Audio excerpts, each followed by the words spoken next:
One. Hey guys, how we doing? Welcome back to another episode of For Checking TV. I'm your host, Doug Glacky, and alongside me are my co-hosts, Trevin Catellis and Scotty Porterfield and Nolan and Peyton Trollinger. And tonight we are joined by special guest, Jordy Cunningham. He represents the Hockey Podcast Network, hosting the King's Den podcast, covering all things LA Kings. Jordy, how we doing? I'm good. How are you guys? I'm pumped to be here. Thanks for the invite. Awesome. We're all doing pretty good. You know, I think we all had a great 4th of July. Wouldn't you say, guys? Yes, sir. Awesome. It was 4th of July for you guys. It was Canada. You guys know we just talked about it before the show. I talked about the Kings, but I'm up in Vancouver, so we just had Canada Day as well, and it was pretty awesome up here as well. Awesome. Good to hear. Yeah. All right, guys. Well, let's get into it. Before we get into anything Kings related, we're going to just talk about the Stanley Cup final real quick. Obviously, the Tampa Bay Lightning are up 3-0 on the Montreal Canadiens right now. I jumped the gun a little bit. I was like, they're up 3-0 on former LA King Tyler Foley. There you go. Let's do it. Let's do it that way. I like it that way. But they're up 3-0 on Montreal right now, and it's looking like tonight might be the night. Dominique Ducharme is going straight up galaxy brain with some coaching decisions. Benching Jesperi Kotkaniemi. And I had no idea that Alexander Romanov was sitting until tonight whenever I found out that him and Gustafsson are going to be in for or him and Kulak are going to be in for Gustafsson and Merrill. So that's kind of crazy. Well, before I even talk about the Cup Finals, I would be remiss to not say anything about the Columbus goaltender first. Yes. That tragic incident today. So, I'm gonna mess up saying his name, but that was a tragic incident. So, prayers up to everyone in the Columbus organization and his family and everything first. Just wanted to say that first. The Stanley Cup Final, it looks like it's over tonight. Tampa Bay is just too good, and. That clip of the Tampa Bay mayor was pretty funny yesterday, saying that they should let Montreal win Game 4 so Tampa Bay can win it at home. And honestly, I kind of see her point because Tampa won in the bubble last year in front of no fans. It's been so nice to see the Tampa fans, and in Tampa they didn't care about COVID at all. They opened everything up right away. So it's nice to see the fans in the building for the majority of the playoffs, and it would be nice to see them win in front of the hometown crowd on Wednesday, but this thing's over tonight. Montreal is making the lineup changes tonight and trying everything, but Tampa Bay is just too good. And I've talked about this for weeks. Anyone that accuses Tampa Bay of cheating, you're just wrong, because they exposed the rules, they found the loophole, and there's nothing you can do about it. There's nothing you can do about that. Yeah, I agree. And I mean, obviously, there have been teams who have won the Cup recently who have been over the cap, but not over the cap to Tampa's extent. But literally the past 4 or 5 Stanley Cup winners have all been over the salary cap due to LTIR. Every team does it. Exactly. Every team does it. The Islanders were doing it this offseason. Every team does it. And my big thing is if it's such a big deal, then why are we not talking about teams trading for Marian Hossa's contract, David Clarkson's contract, just to have more LTIR spending money and have more ability to go over the cap overage in the offseason, Yeah, for sure. I mean, absolutely. Sorry. No, you're good. I mean, what I was going to say is we've seen Toronto literally do this every single summer since they drafted Matthews. Yeah, exactly. And a kind of a point that I was hearing on the radio today that I thought was interesting was their GM, he learned everything through Steve Yzerman in Tampa, but before that, he was a lawyer. He knows how to find loopholes and such like that. So Tampa just found it like every other team, and they used it to the extent that they needed to, and it's just smart on their part. Yeah, not even just any lawyer, but tax lawyer. So he's money law and everything. Yeah. So absolutely, that makes it even more of an advantage. But I got a question. When the series started, were you guys going for Tampa or Montreal, or what did you think? I picked Montreal in 6. I went Montreal in 7, and I'm really upset that they're probably gonna get swept. I'm very upset about it. I really Yeah. wanted them to win. They're a really likable team, but it's just not their year. Yeah. Just isn't. They're too young. Well, I mean, not too young, but they got young superstars like Cunningham, Caulfield. Like Suzuki. their time will come. Their time. Yeah. So here's kind of my thing, and I discussed this on the Kings Den as well. Is I'm up in Canada. I'm a Canucks fan. So the kind of unwritten rule is you don't cheer for another Canadian team. You just don't. And that all started, I'll never forget, I was 9 years old in 04, and it was the Flames Lightning Cup final. And I was like, I cannot cheer for the Flames. I'm a Canucks fan. I cannot cheer for the Flames. So I was cheering for Tampa that year. And ever since, Tampa has kind of been a team I've really liked behind the Canucks and the Kings now, obviously. So when it came to this year, like last year when the Canucks got eliminated, Kings weren't in, obviously, I was like, oh yeah, go Tampa, let's go. And this year I'm kind of like, go Tampa again. But at the same time, it's kind of breaking the unwritten rule because Montreal is very likable, like you said. And also it'd be nice to see guys like Shea Weber get their first cup. Like it'd be nice to see the 3 British Columbia boys where I'm from get their first cup. Price, I just said his name, whatever. And Price, Weber, and Gallagher. And for me, especially Gallagher, because Gallagher's from the town beside mine. Like I have a bunch of friends that are best friends with Brendan Gallagher. Like I know a guy that flew him out to Game 3 on Friday night in Montreal. Like so, it'd be nice to see them get a ring, but it just doesn't look like it's going to happen. So for me, either way, it's like I kind of don't really care because I like Tampa. It would have been nice to see Montreal, but it kind of is what it is to me. Question that I kind of think, could end up being a discussion among some fans in other hockey realms that kind of relates to obviously where we're at in our area is which of the back-to-back championship teams are more impressive, or what do you think would be the better ones? Would it be the ones in Pittsburgh in 16-17 or these Tampa Bay ones here in 2021? That's a good question because like Pittsburgh, you're playing the full season, and like they went through some tough teams in there. Who did they beat? Nashville the one year, and was it San Jose? Nashville and San Jose. Yeah, like those were tough Stanley Cups, and like Pittsburgh, like if I remember, they dominated one of them, right? And the other one was kind of closer. They both blew through the Sharks. They both went to 6, didn't they? Yeah. They both went to 6, but the Sharks were, I think, a bit easier than the Preds. Yeah. So and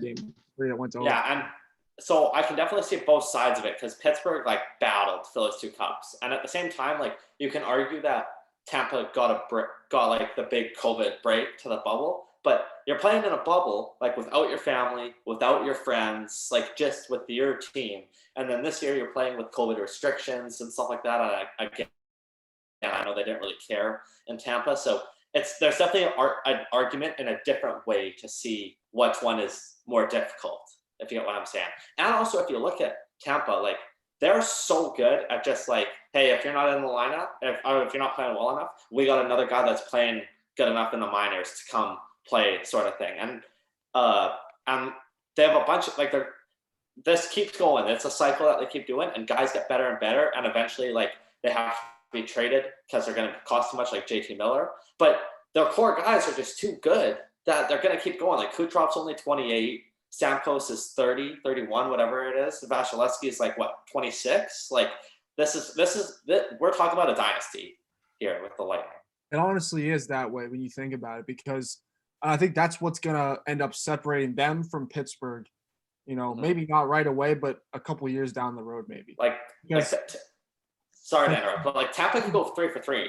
Like they could win next year as well. Okay, go ahead. Sorry. They're nowhere near being done yet. With Pittsburgh, you've sort of seen the decline over the last 2 to 3 years. They haven't made it past the second round, since 2018. Mm-hmm. So with Tampa, I mean, this team shows no signs of slowing down right now. And it's not like I don't know their cap situation offhand. I don't know if they're going to be losing a lot of players this offseason. But even if they do, it seems like they can just, pull someone up from wherever and they're going to find a way to replace them. But yeah, I mean, right now it's just you could easily see Tampa sort of, I guess, maybe taking over like the best dynasty of the 2000s up until this point of this 21st century. Yeah, it's crazy how good they are and like how they just keep producing like good young talent, and it's just like clockwork. And it is the mentality of like, hey, you're not playing well, get out of there. We got another guy playing well that's ready to go. And teams that have that mentality are going to be successful. Well, and also I'd like to bring up a point too that like Tampa, I don't know if a lot of people Tampa really did fight for the spot. Like we all remember how embarrassingly they lost against Columbus, right? Yes. Remember that. And they went from that.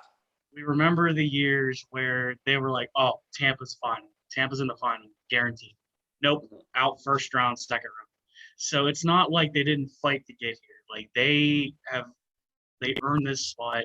They fought, they got through the playoffs, and this is a team that deserves to go back to that. And it wasn't honestly, they should have won more cups, if I'm gonna be completely honest. And that's the thing that kind of separates them from Pittsburgh too, is with Pittsburgh, that wasn't always the case. There were a couple teams in Pittsburgh where we're like, yeah, we got no shot here. With Tampa, it seems like ever since John Cooper stepped in, they've kind of always been in that contender role. You know what I mean? So, yeah, it's going to be an interesting topic of discussion here right now, and probably even further down the line here as we move along. Good. Their two kind of big UFAs going into this offseason are Blake Coleman and Barclay Goodrow. Just a quick look up on Cap Friendly there. Go ahead and say you want Blake. Say you want him. Where do you want him? Yeah, you can replace those guys. Like they're both studs, but you can replace them. I've been a big Barclay Goodrow guy since he started with San Jose. I really like his game. Yeah, he's pretty good. I'm the same way with Blake Coleman. I've been a Blake Coleman guy his entire career. That buzzer beater goal was sick in game 2. I know. Like if he hits the market this summer, I'm like willing it into existence that he signs with Pittsburgh. Yeah, for sure. Yeah. I had to wait. But the big difference between the Penguins and the Lightning is Andrei Vasilevsky isn't going to randomly fall off a cliff. Mm-hmm. Like his game isn't going to drop off. He's at the top of his game right now. Like Tristan Jarry. Yeah. Like Pride of North Delta, just down the road from my house and Gallagher's house. I still can't get over that. Like I don't want to get on a soapbox right now, but I literally can't get past it. Like the fact that like he literally passed the puck right to Josh Bailey. We recorded that night, and I feel like you have to go back and watch it. I literally just screamed for like 25 minutes about like stuff, and then like Fleury got brought back up, and I got angrier. It's just bad. But that's very funny. Doug, was that the night we had Rob on? Yes, it was. But with Tampa, they have guys in the wings that can replace Coleman and Goodrow if they go. They have basically another triplets line down in Syracuse right now with Kachuk, Alex Barboulay, and Taylor Radich. Yeah. One of them might potentially go to Seattle in an expansion type trade for the Kraken to select Tyler Johnson or something. But beyond that, they're going to have guys that can step in, Yeah. And absolutely, they will for sure. I mean, I would say, like, I will always say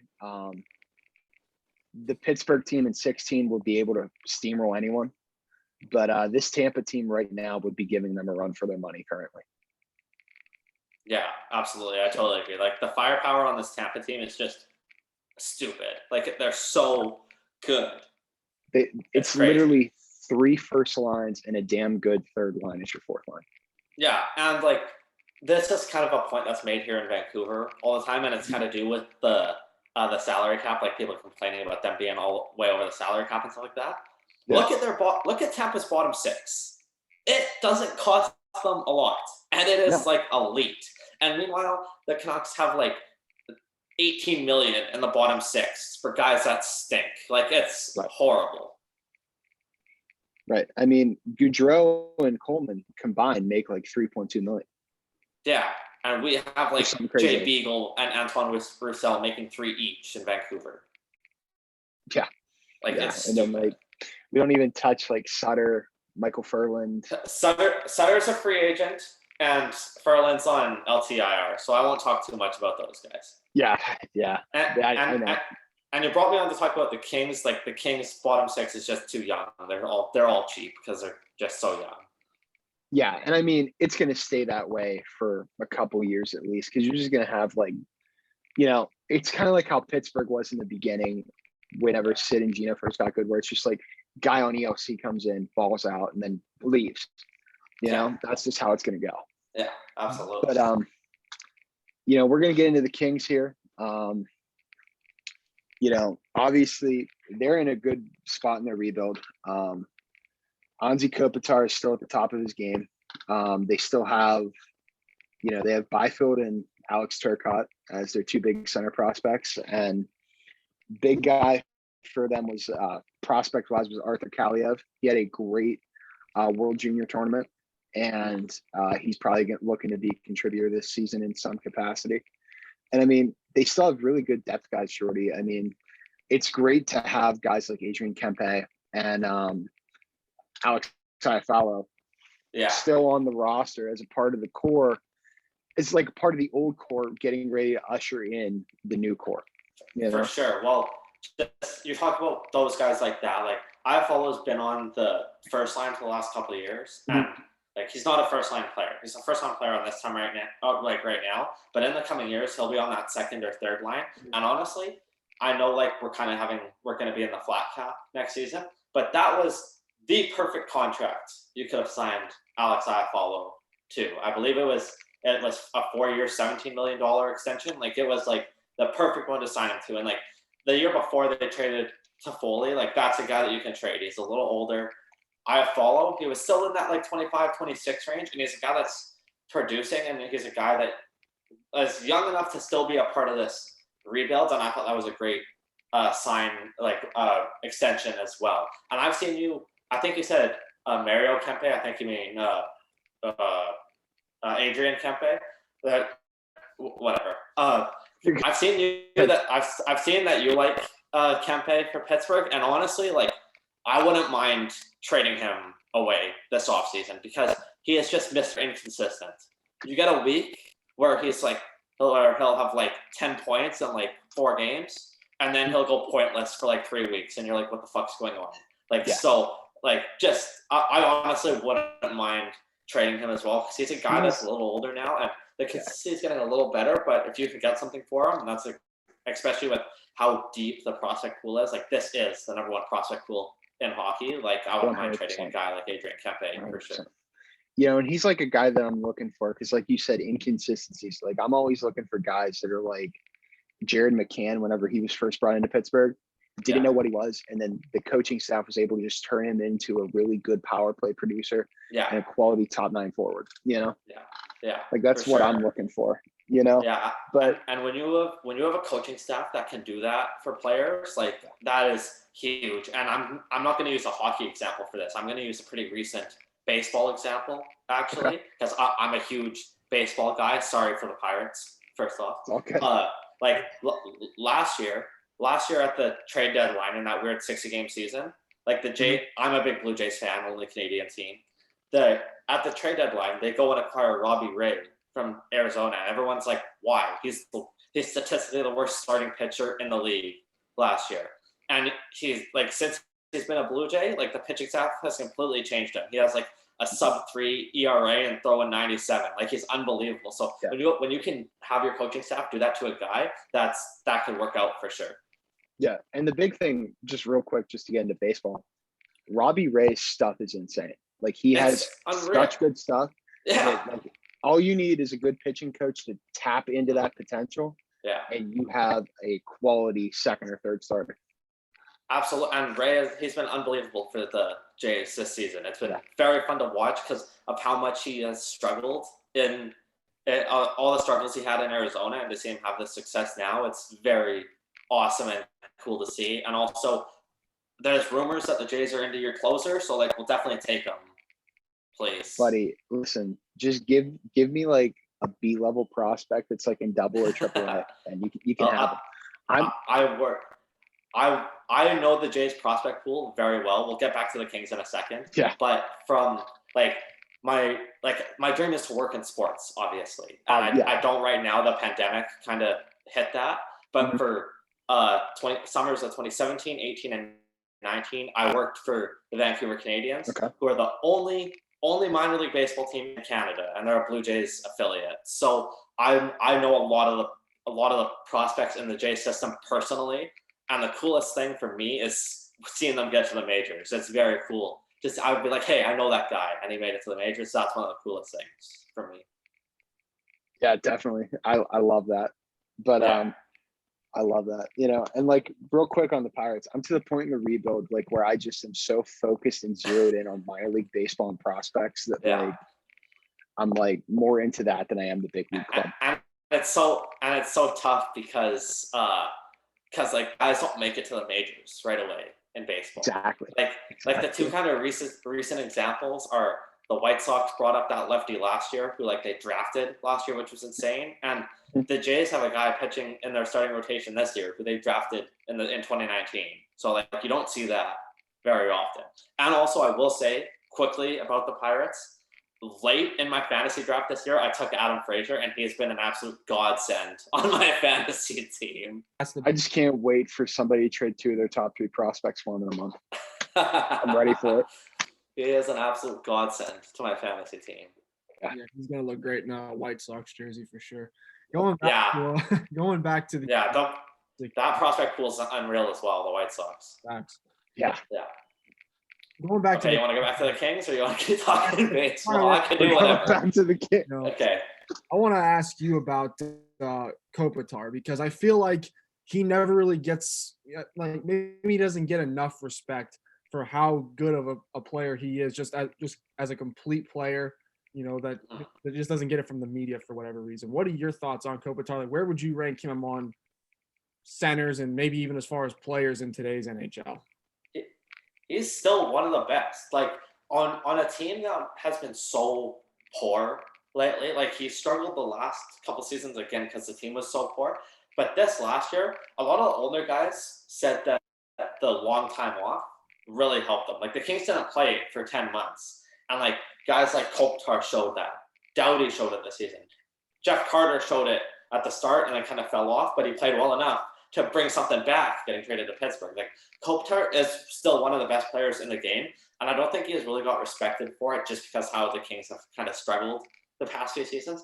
But he was up there in points like the majority of the season. He led the West Division in points the majority of the season, and he kind of fell off towards the end of the season when the game started to not mean as much. But the Kings were still right there until there were less than 10 games left in this shortened season. And the way Kopitar played, like I had him. What's the Selkie? Yeah, the Selkie. I had him like he should have been up for the Selkie. Like he was that good this season. Because I'm looking at his stat line, 56 games, he had 13 goals, 37 assists for 50 points. So that's definitely not. Yeah, he was almost 20-game player this season. Yeah, and like it was him and Doughty. They just racked up the points this season, and everyone like shits on Drew Doughty saying he's overrated, and he hates that talk. And this year, he finally showed it that he hates that talk. He came out and played unbelievable this season. Like he put up a bunch of points, but he was great on the back end as well. And he really likes playing with like the younger defensemen on this team that are really helping this team out. And like they brought in Ole Mata, that didn't work out. Obviously, get Ole Mata off this team. I thought it was going to work out, it didn't. But Doughty loved playing with Tobias Bornfoot, who's one of our good young prospects. And all season, he ended up playing with Mikey Anderson, who's one of the best Kings prospects as well. So like the Doughty comeback season happened this season, and the older guys on this team, they're really showing why they're the leaders of this team, and they're really going to help these young guys, this prospect pool will grow. So sticking with that, obviously we're focusing on the prospect pool. What stage do you think the Kings are at in their rebuild, quote unquote, and how much farther do you think they have to go before they're, let's just say, a playoff contender for now? Well, I think you got to go one more year before they're a playoff contender. But at the same time, like with how weird this year kind of was with playing your own division and such, like the Kings were right there. Like they beat they kind of struggled against the A+ teams like the Colorado and Vegas. But out of the 8 or 9 game series, I think St. Louis only beat them once. Like LA played well this season for the most part, and some games they just got unlucky. Sometimes it was a bad start. Sometimes at the start of the season they were giving up goals in the final minute, like no tomorrow. It sucked. But they are like, I think this season really depends on what kind of player Quinton Byfield is in his rookie year. But at the same time, like we know he's going to be a stud. So I think it's still a year away from playoffs. But again, in the NHL, you never know what could happen. Like a few years ago, St. Louis was last in the league halfway through the season, and they won the Stanley Cup. So this prospect pool, like people don't realize how quickly the Kings are going to be good. Like this prospect pool is so deep. Like you have Byfield, you have Kaliev, like Doug mentioned, you have Turcotte. They just signed someone, a player out of the KHL named Vladimir. I'm gonna mess up this name. Chekhov or something like that.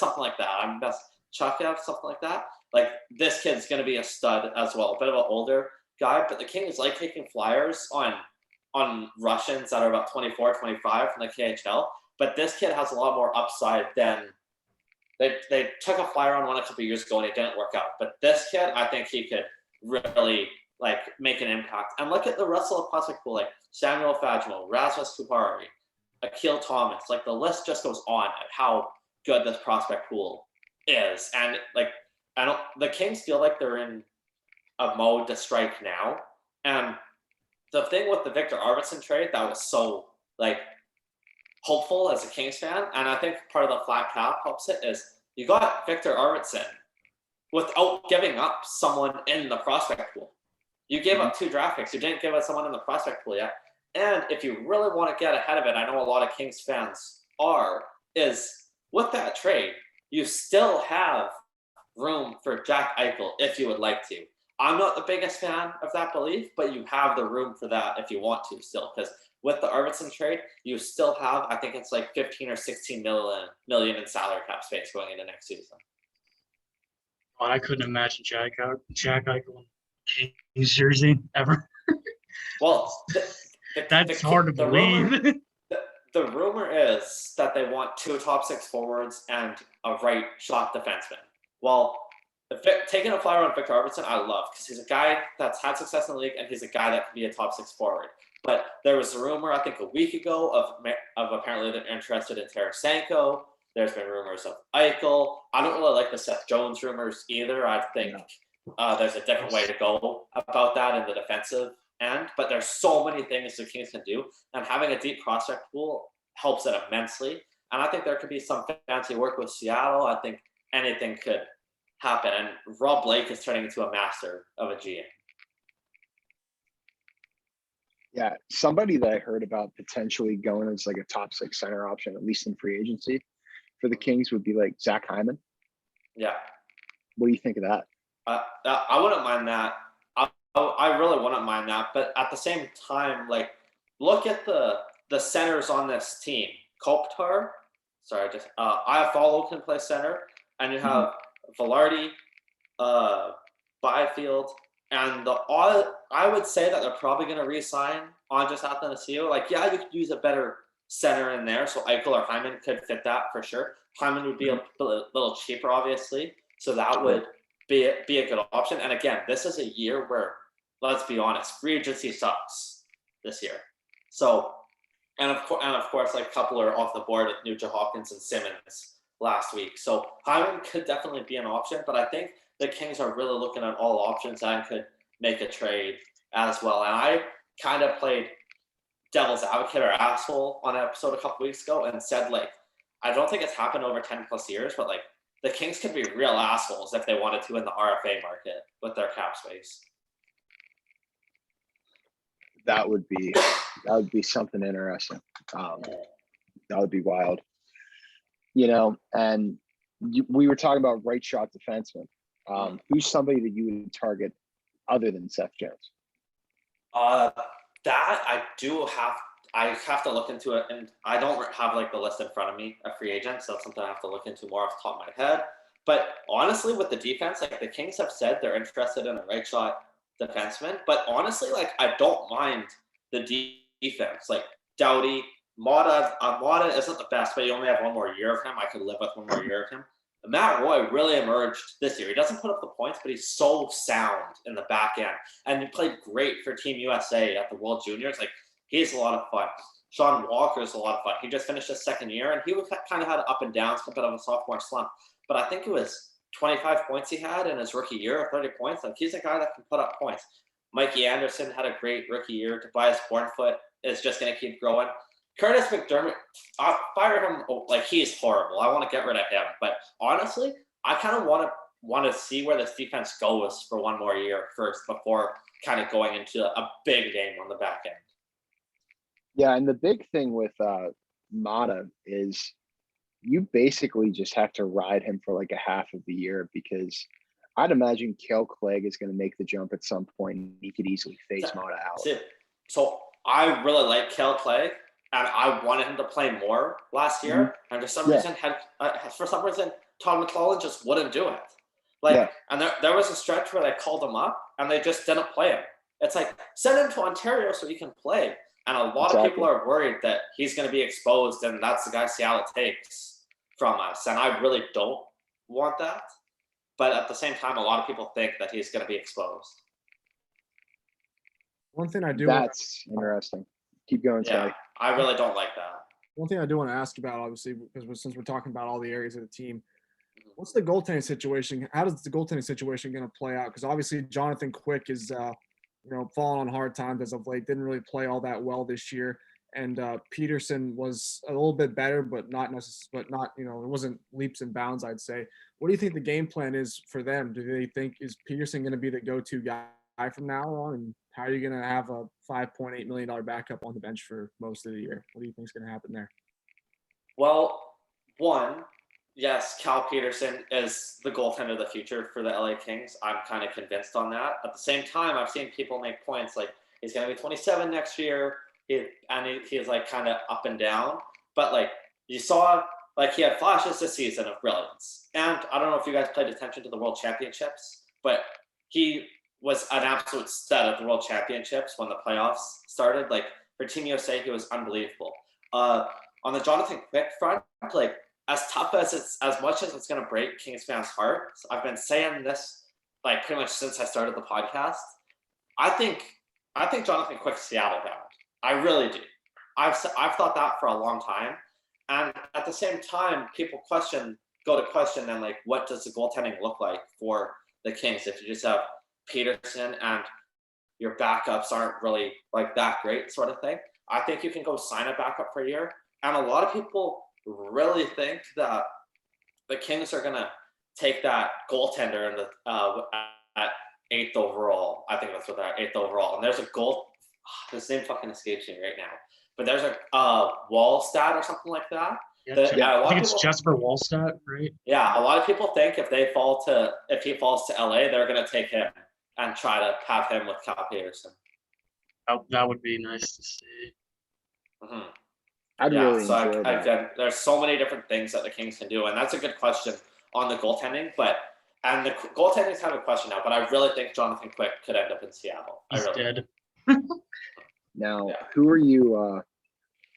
I'd imagine that has to be something that you throw a sweetener at Seattle for. Who would your sweetener be, or what would your sweetener be?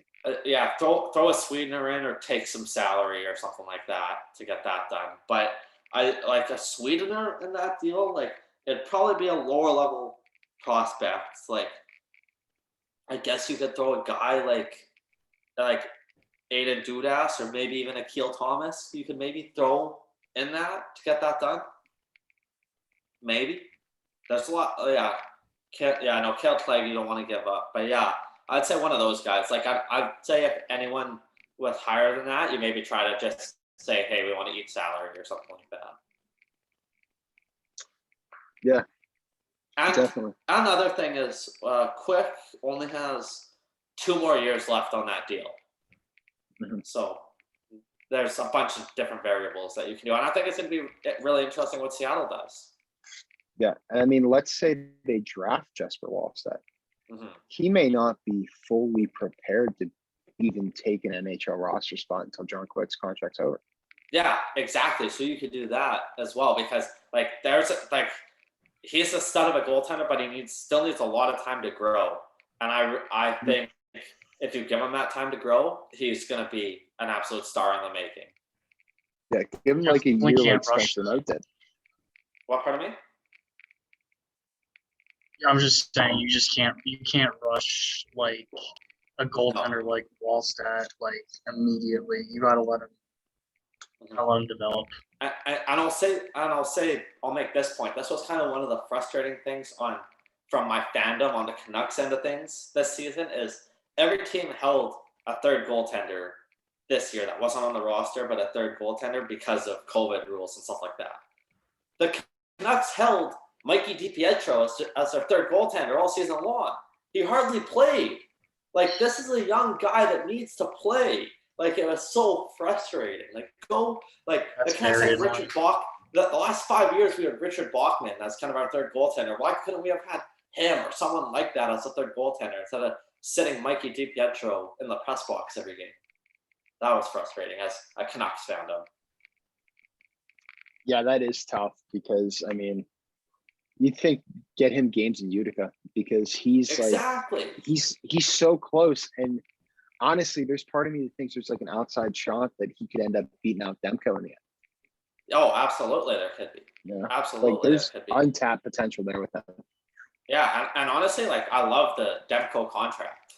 Like 5x5 is a great contract for Demko, especially when you have DiPietro in the mix. You'll probably draft another goaltender in there as well. Like, I thought that was a great contract for Demko. One of not many good moves by Jim Benning. Yeah, definitely. And like the thing with DiPietro is you're going to have him riding on an ELC or something similar to an ELC, like a low salary type of contract for at least the first 2 or 3 years that he's up on the roster. So by the time that Demko contract's over, it'll be time to give Mikey DiPietro a big contract extension if he were to sign and end up solidifying himself as the guy. It could be like 10 years. It could turn into a situation like 10 years ago with Luongo and Schneider. Yeah, definitely. Yeah, okay. I can definitely see that. Yeah. That means the Jennings Trophy is coming. Yeah, that's one for sure. Now, back to the Kings. Outside of Jesper Wallstedt, like let's say that Wallstedt goes 6th overall to Detroit. Who are you looking for with the Kings pick? Oh God, let me bring up a mock draft quickly because there's a lot of guys I like in this draft. There's a lot of guys I like in this draft for a draft that isn't the best draft. Like there's no studs in this draft like we've had before. But for a guy to fall to the Kings, and honestly, again, this is so much like part of like podcast work versus fandom sort of thing because the Kings are 8 and the Canucks are 9. So I'm kind of like, there's a lot of players I like that I would like on both teams. One of and of course my dream, like as the fandom, is to have Luke Hughes on the Canucks so the brothers can be together. But I love the one that I really like is Kent Johnson. I like Kent Johnson a lot. He's a guy that could be a stud for the Kings and could really help the prospect pool. But there's a lot of guys on this list. But again, I also like Clark a lot as well. Brent Clark. I like him a lot as well. And people argue like the Kings forward depth is so good on the prospect pool. Like you got to work on the defense a little bit. But Clark could do that for sure. Yeah. And I feel like Clark's one of those guys, like he'll come in right away and play. He'll be ready to rock and roll day one. And that would be huge for them. Absolutely. But for the Canucks though, my big one is I think William Eklund would be electric in Vancouver. I think that would be a perfect addition to the forward group. Yeah, for sure. I that could be a good one for Vancouver as well. Again, there's it feels like such a crapshoot of a draft, which happens every year. Again, because there's not that big like stud like the McDavid Eichel year or anything like that. So it's so weird to judge this draft because there's hardly been any game. There's nothing that you can really see because of COVID and stuff like that. There was not much to go off of. There's Yeah, so and I many think- different options. I prefer drafts to be like this, where there's not like high end prospects, because like look at 2003. You know, Yeah. outside of Flurry, everything was a question mark, and it was just a random hodgepodge of guys, and it just ended up being quite literally the best draft class ever. Yeah. So- Yeah. I looked at that recently. Why did I do that? Oh, there was someone wanted to know the history of 8th overall picks or something like that. So that's why I was looking at it. And because there's a history that like 8th overall picks don't really work out that well. It's kind of interesting. Like one of the last studs that was drafted 8th overall was William Nylander. But other than that, 8th overall like is kind of cursed to a sense. It's kind of interesting. Yeah, I think Penguins fans can attest to that because I'm pretty sure that's where Derek Pouliot was drafted. Yes. Shout out Derek Pouliot. Shout out Derek Pouliot. That's a good pull right there. That's connection right there too. Yes, absolutely. That gives me like I think the, Anxiety. Who'd I have think thought? Yeah, the Canadians just scored. they did just score. Who'd have thought in that deal Wow. Ryan Dumoulin would have been the prize? How crazy is that? But the main prize of that entire trade was the people that we traded Brandon Sutter and all the other people for. Facts. Oh, the Brandon Sutter trade? Yeah. Yeah. Like You know, quite literally, the entire HBK line came from the James Neal and Jordan Stahl trades. Mhm. Yeah. So, On there's a website here that hasn't been updated since 2013. I'm pretty sure 2014 was Nylander when Nylander went Okay. 8th overall. But since then, it hasn't been very good since Nylander. 2013 was Rasmus Ristolainen, so that was a good one. 2012 was Pouliot. 2011 was Sean Couturier, so that was good. 2010, 8th overall was Alex Burmistrov. That guy stunk. And like 8th overall is just cursed. Like 99 was Taylor Pyatt with the 8th oh overall. my god. Yeah. Oh my god.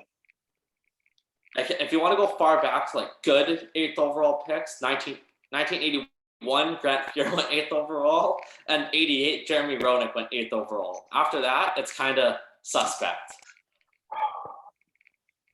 That's crazy. That's horrible. It is Like- terrible. Wait, And- who did you say had the 8th overall pick? The Kings or The Canucks? Kings. The The Kings. Kings. Oh have it. boy. I Kings know. have it. That's why I'm scared. Oh boy. But Like you know, in 2001, Pascal Leclerc went 8th overall as a goalie. Yeah, who is right? I had no idea he was a Anyways, first round pick. Yeah, he went 8th overall. yeah, say never mind. Never mind being a top 10 pick. He was never even a first round pick. He was a top 10 pick. I On don't top of know. that. That's That dude, cool. Oh, that dude God. was. Listen, say what you want about that guy, but he was god tier in the mid 2000s NHL games. Braden Coburn went 8th overall in 03. Like, it baffled. Like, this is one of the random things that baffles me. Stuff like this. Yeah, I saw. Speaking of Braden Coburn, I just saw some graphic today. Like I saw a graphic that said like Jaromir Jagr has had at least one former teammate play in the last 41 Stanley Cup. Mhm, Yeah, I since saw that too. 1980. That was actually Since kind of that's sick. crazy. Not gonna lie. Yeah, crazy. That's Just, sick. it tells you how long he played in the league and how many teams he's played for. Just the Yeah. fact that Uh, your teammates just span 40 years. I gotta say one more because he was an like the definition of a 1-year wonder. In 05, Devin Setaguchi went 8th overall. Mm. I remember him. That is the definition of a 1-year wonder right there. Yeah, all those just random Sharks guys who went off because of how good Jeff Fortin and Marlowe were together. Yeah, I think Like- I did the research and tweeted it out the last few years on the website. Well, that's not updated. I'll see if I can find it quickly. But it's not good. It's not good at all. That's history of 8th overall. You can ask Stop. another question while I try to look for it. All right, so going into the Canucks, Yes. as a fan, what are you looking to see in this offseason? I know they have a little more money to work with than they normally do. And what are you looking to see? Like, how do you want the team to be upgraded? Well, first of all, what I'm looking to see, and the team has kind of like addressed this. They kind of like understand, which is a good thing that they understand, because Aquilinis aren't the smartest, who are the owners. Is they realized like how much of a dumpster fire last year was, and how they went from 10 years ago when they were at the cup run, like teams in other leagues were calling them to say like, what do you do? Like, how do you treat your players so well? How do you get guys to come to your city, sort of thing? And this year was the exact opposite. And you can kind of see that, like the rumors that Nate Schmidt wants out after 1 year. Like, apparently guys weren't treated very well. And there are like a few rumors that you hear in town that like towards the end of their tenure, the Steens weren't very happy, but they would never ever show that to the classiest guys ever. But apparently they weren't very happy playing with guys like Jason fucking Megna and Derek Pouliot and stuff like that. But so it's awesome that they've realized that like where they are, as like they realize that they're not like the kind of bottom in like how well run organizations are, and they realize that they need to fix that. So they're doing that. The other thing I'd like to see from the Canucks is changes in the bottom six. Like they have way too much money in the bottom six. It's somewhere 15, 18 million, something like that. That's too much for the bottom six. One thing I will say is a report that was out today is apparently Jay Beagle's doing healthy, is healthy, which is good. He got hurt at the end of the year and they never said what it was. And there were some rumors that like, oh, his career could be over from the injury, stuff like that. But apparently he's doing healthy. Again, $3 million for him is a little too much. But at the same time, it's like, he's a player I don't mind. Anton Roussel is who I can't stand. $3 million for him is just not worth it at all. And it's tough to see Brandon Sutter's a free agent. You're not going to re-sign him for what he was making. But to have him back as a third line would be nice. But also with Colson coming in, there's talk of, do you break the Lotto lineup and have JT Miller as your third line center? Because that way your center depth is Pettersson, Horvat, Miller sort of thing. So there's all this talk about that stuff here in Vancouver. One thing I want to ask you about, Jordy, obviously the team kind of, you saw how they did last year in the bubble, then how this year kind of just, didn't get the hand, of course. Yeah, basically. How much of that do you attribute to like the COVID situation that happened early on in the season, or do you think this team was just not set up to have any success? I will argue that it happened before the COVID season, and it was kind of weird having how they just weren't good this year. Because like after what happened, you expected them to be good, and yes, they exceeded expectations a little bit in the bubble, partly because of Demko stood on his head. Also, at the same time, it was so tough to lose so many guys. Like Markstrom, I didn't really care about losing because we had Demko. And honestly, like I don't like the contract he signed for, but I would have liked Chris Tanev back for like a 2-year deal instead of a 4-year deal, especially because him and like Hughes loved playing with him. And the one that kills me, not just because he's good, but because he's, but a little bit because he's also a BC boy, is I love Troy Stecher. And you don't re-sign him, and he signs for 1.7. What are we doing here? Re-sign him, man. Like that one was frustrating on the defensive end. The COVID break, I don't really blame that because that was later in the season. That was like in the second half of the season when it happened, and people blame Gaudette for it. I didn't like that they traded Gaudette away, but what wasn't to do with the COVID. There was that rumor going for a long time that they were going to trade Adam Gaudette, and I'm still not a fan of that trade. But again, I think it's just one of those off like bad years, and next year they'll come back stronger, because you got to think Pettersson got hurt as well. And here's the other thing about that is Pettersson, like when you have these young studs, sometimes they have to learn to grow up, for lack of a better term, a little. And this year when Pettersson struggled, he showed it.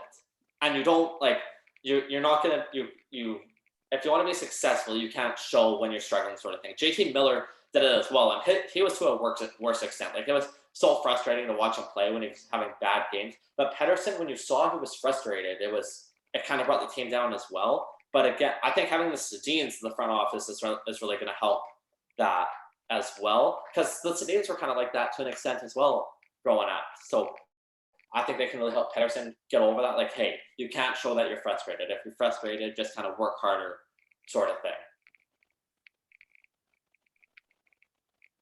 He might be trying to figure out whether he wants to be a forward or goalie still. So maybe that's what he had going on at the top. also quickly, the recent history of 8th overall picks. 2014 was Nylander, like I said. 2015 was Zach Winooski, so that was a good one. 2016 was Alex Nylander, not great. 2017 was Casey Middlestat, supposed to be a stud, hasn't been. 2018 was Adam Boqvist, so that one's worked out. 2019 was Philip Broberg. I don't think he's played in the NHL yet. I'm not even going to say that he's not going to work out. Yeah, and last year was Jack Quinn at 8th overall. So there's just your history of 8th overall. And Jack Quinn was a controversial pick. I mean, they had Rossi right in front of their face, and they whipped him. Yeah. So now you go back to the Canucks, but I just wanted to get back to that point. Yeah, back to the Gaudette thing. It sucks that they traded him simply because he was like one of the few cost-effective bottom sixers that was actually good. Yeah. Like that's the big thing is like, and I mean, we can attest to this from being Pittsburgh fans. You need cheap guys in the bottom six that can contribute. That's why they were so good in 16 and 17, because you had guys like Scott Wilson, Josh Archibald, Carter Rowney, who weren't even frequent NHLers that were coming into the lineup at a drop of the hat and producing. Like there was a good bit of the 17 run where Scott Wilson was on Malkin's wing and doing amazing things. Yeah.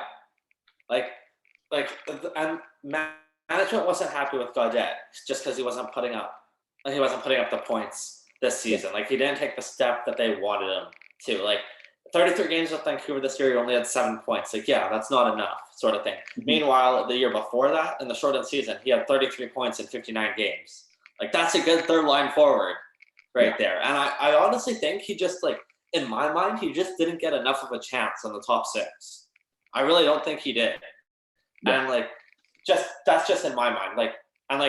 He got some chances on the power play, but you just didn't see much of that. And they tried to kind of make him a two-way guy. Like at the start of the year, they tried him on the penalty kill a little bit, and it just didn't work out as well. But again, that's not his game. He's more of an offensive guy. So the whole thing was frustrating all around. Yeah, and the thing that's difficult is, like, especially like with him consistently playing in the bottom six, like, how do you expect him to take a step forward and produce when he's playing with some of the people he's playing? I was just gonna say, how do you expect him to produce with, like, Brandon Sutter kind of produces, but how do you expect him to produce with Anton Roussel and Jay Beagle and these guys that are like, holy shit, these guys aren't very good? Louis Eriksson for the first couple years, Louis Eriksson. I know, dude. Christ. I know. It's a mess. But that's gotta be a trigger word amongst Canuck fans at this point. Is Louis Eriksson? Yeah. All right, let's just get into that. Is that your trigger word? He only has one more year on the contract. I know, we're so close. But does Louis Eriksson trigger you as much as Jack Johnson triggers us? Yeah, that was hilarious. Well, actually, can we talk about one thing? Maybe one of the greatest trades ever is the trade is 1-for-1, Tanner Pearson for Eric and Branson. Like, I was singing hallelujah when that happened. I was like, thank the Lord we got rid of this bag of shit. Like, he stunk. That was and we traded Jared McCann for him. I know, that's crazy. That was a top 3 biggest temper tantrum I've ever thrown as a hockey fan, was whenever they traded Tanner Pearson for. It wasn't even that Pearson was good in Pittsburgh. It was the whole concept of you could have gotten something much better for him. Yeah. You got Eric and Branson. Yeah. And then you go into game 1 of the playoffs with him paired with Johnson, and you're just like, oh God. Like, oh yeah, I laughed so hard at that when it was like you guys are paying like what stupid amount of money for the 2 slowest defensemen ever. Yeah. Like that trade made me like the happiest guy. But I don't even remember what we were talking about. I brought up that trade, but the Louis Eriksson, like it is what it is, sort of thing. Like his first ever goal for the Canucks was on his own net. Like you kind of knew how it was going after that, sort of thing. But we only got 1 more year left. We can almost get through it. And our AHL team's going to be here now instead of in Utica. So people can go watch them hopefully in the minors this season instead of up in the big city of Vancouver. Yeah, and I think that it'll make it easier for them to just bury him in the minors because like he doesn't have to like go move around and be away from his family or whatever. Like you don't feel like a dick for sending him down to the AHL. So Yeah, absolutely. yeah, I mean that's a big advantage Toronto has with some of their guys. It's huge, and now like it was kind of always so weird because we have Vancouver, and then we have a town called Abbotsford that's an hour drive away, and Yes. Abbotsford, that's where the Flames had their farm team for a bit. And it's like, how the hell is this going to work out when your farm team is in the province of your rival? Like, it just isn't going to work. And there's a reason why the Abbotsford Heat didn't work out.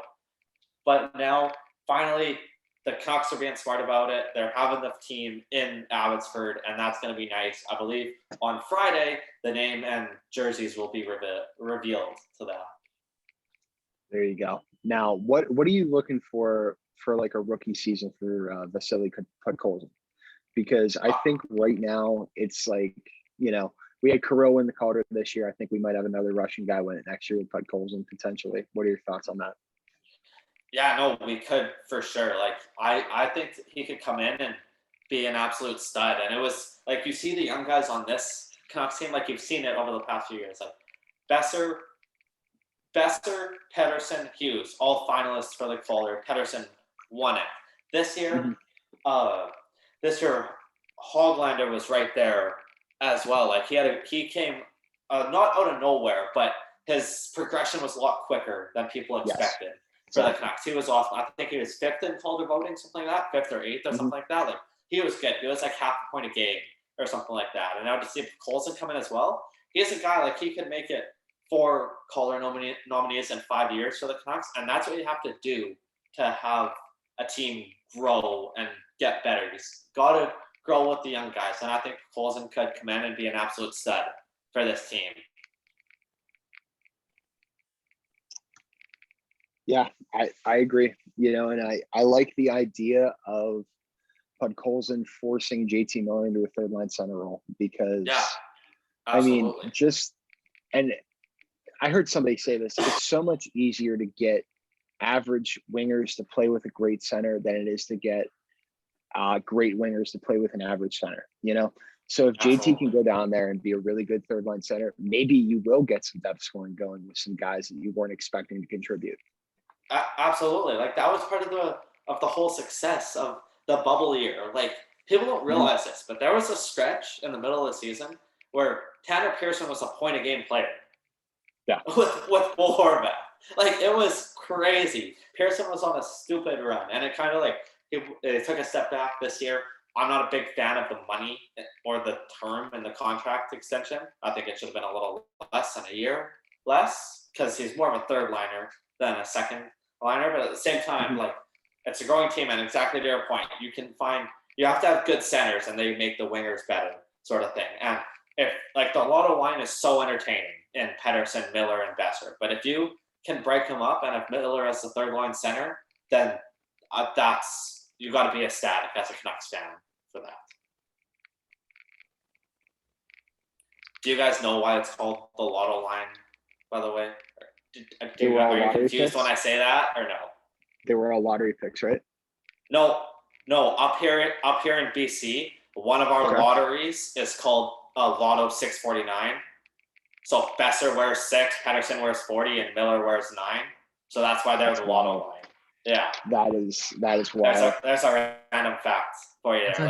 Like, we have 2 like lotteries that you go like buy tickets from the store for, Lotto Max and Lotto 649, and so that's where the Lotto line came from, because 649, Besser, Pettersson, Miller.